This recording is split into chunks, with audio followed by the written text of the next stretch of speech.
Hello all, welcome to Shiva Reshma vibes. రీసెంట్గా మా అత్తయ్య మావయ్య హైదరాబాద్ వచ్చారు. సో వాళ్ళకి వెరైటీగా డిన్నర్కి ఏదన్నా ఒక స్పెషల్ డిష్ చేయాలి అనిపించింది.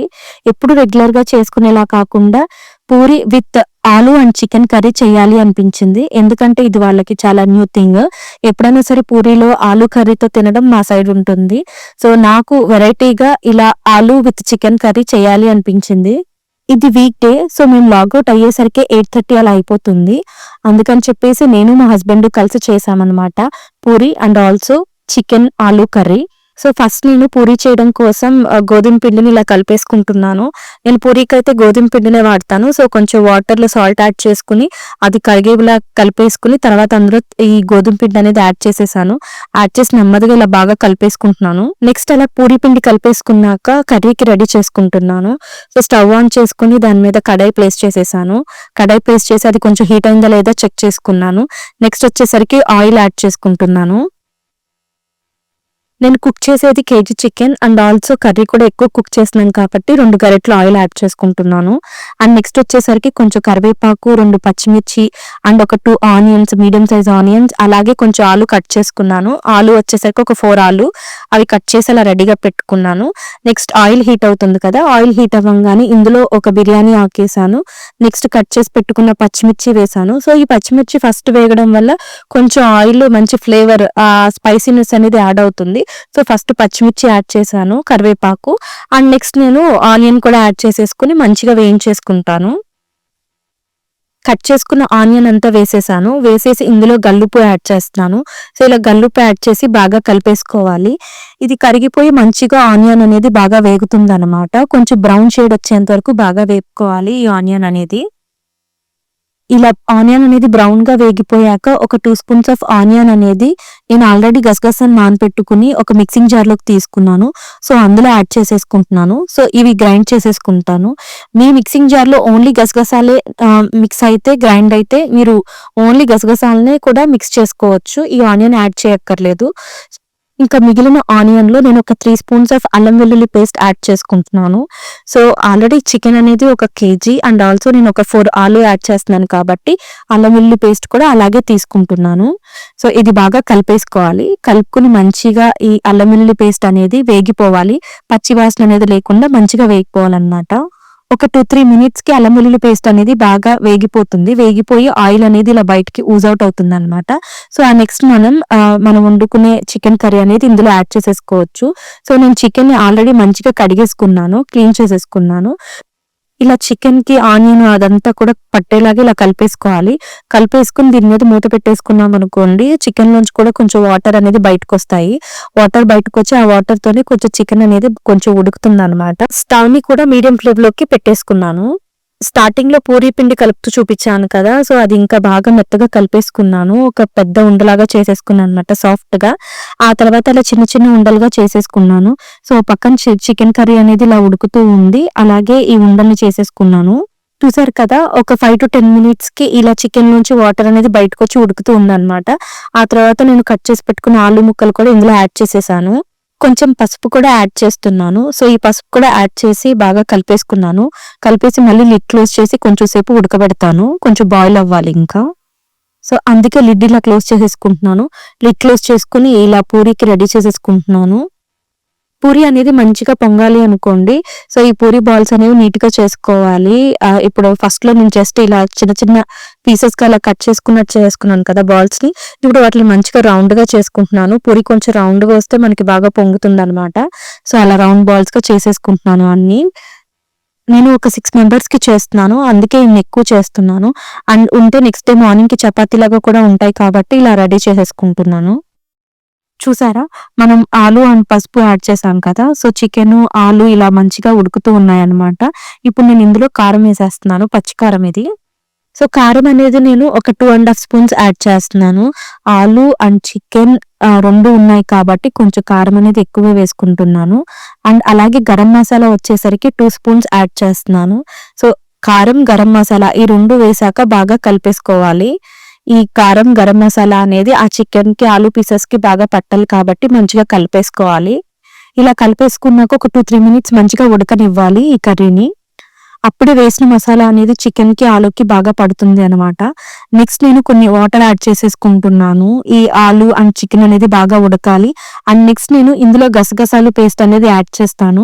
ఇది పూరీలకు కాబట్టి కొంచెం గ్రేవీ ఎక్కువగా ఉంటేనే అంతమందికి సరిపోతుంది. సో, నేను వాటర్ ఎక్కువ యాడ్ చేసుకుంటున్నాను అందుకే. ఈ ముక్కలన్నీ బాగా మునిగిపోయేంత వరకు నేను వాటర్ యాడ్ చేసేసుకుంటున్నాను. ఇది ఒక 15 మినిట్స్ అలా బాయిల్ అయిన తర్వాత నేను గసగసాలు పేస్ట్ అనేది యాడ్ చేసుకుంటా అనమాట. సో, చూసారు కదా! అదే ఆనియన్ అండ్ గసగసాలనమాట.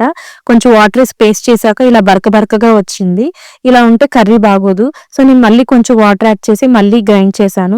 సో, చూసారా? ఇలా వెన్నలాగా ఇలా నురగలాగా రావాలన్నమాట గసగసాలు పేస్ట్ అనేది.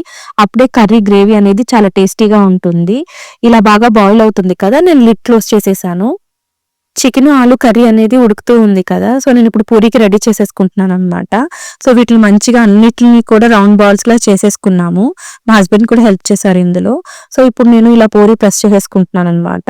సో, పూరీ చేసేటప్పుడు చాలా జాగ్రత్తగా చేయాలి. రౌండ్‌గా రావాలి. నేను కూడా అంత ఎక్స్‌పర్ట్ కాదు. బట్ జాగ్రత్తగా చేసుకుంటున్నాను. అండ్ ఇది బాగా ఒత్తేయకూడదు. పూరీ పొంగాలి అంటే మాత్రం అలా పైనే నెమ్మదిగా చేసుకోవాలి. గట్టిగా ఒత్తేస్తే పూరీ అనేది పొంగదు. బయట పూరి అమ్మేవాళ్ళైతే మంచిగా ఆయిల్ యూజ్ చేసేస్తారు చిన్న పూరీల్లాగా. బట్ నాకలా రాదు. సో, నేనిలా పిండితోనే చేసుకుంటున్నాను. ఇదొక డ్రాబ్యాక్ అనమాట. పిండితో చేసినప్పుడు మనం ఆయిల్‌లో వేయించేటప్పుడు ఆయిల్ అనేది కొంచెం బ్లాక్‌గా అయిపోతుంది. బట్ మనం ఆయిల్‌నయితే రిపీట్ చేయం కదా! మనం ఇంట్లో చేసుకునేటప్పుడు మంచిగా చేసుకుంటాము. ఒకసారి వాడతాము. తర్వాత అది పక్కకు పెట్టేస్తాము.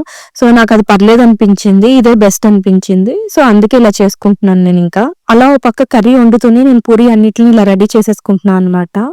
ఇది మాక్సిమం అందరికీ తెలిసే ఉంటుంది. బట్ ఒక చిన్న టిప్ ఏంటి అంటే మనం ఒక 10, 15 చపాతీ ఆర్ పూరి రెడీ చేసుకుంటున్నప్పుడు ఆ ప్లేట్‌లలో ఒకదాని మీద ఒకటి ప్లేస్ చేసినప్పుడు అతుక్కుపోతా ఉంటాయి కదా!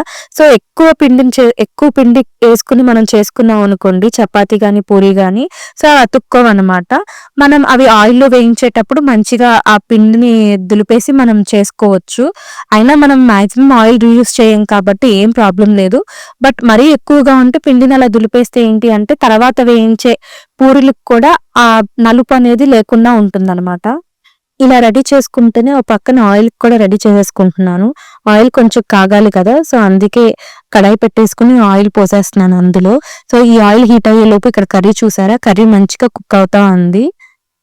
ఇప్పుడు నేను ఆల్రెడీ గ్రైండ్ చేసి పెట్టుకున్న గసగసాల పేస్ట్ ఉంది కదా! సో, అది ఇందులో యాడ్ చేసేస్తున్నాను.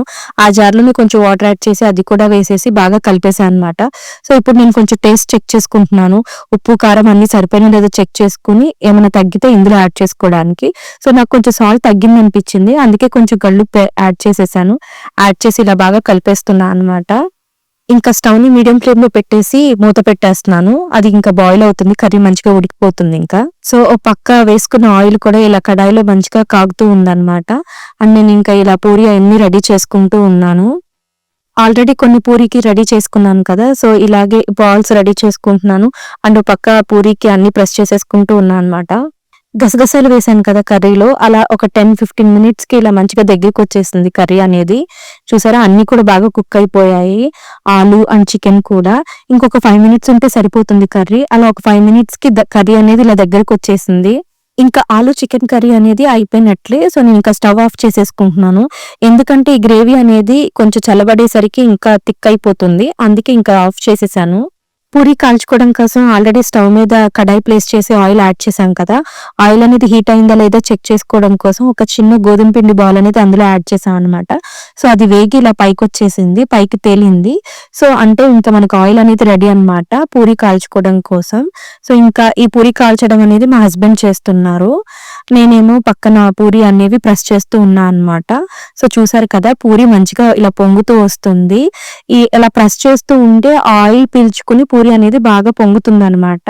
అండ్ పూరికి లోపల ఏమన్నా చిన్న బొక్కలు అలా ఉన్నా కూడా పూరి పొంగదు. సో, జాగ్రత్తగా చేసుకోవాలి చేసుకునేటప్పుడు. ఇలా పూరి మంచిగా పొంగాక ఇలా 2 గరిటెలతో తీసేసుకుంటున్నాం అనమాట.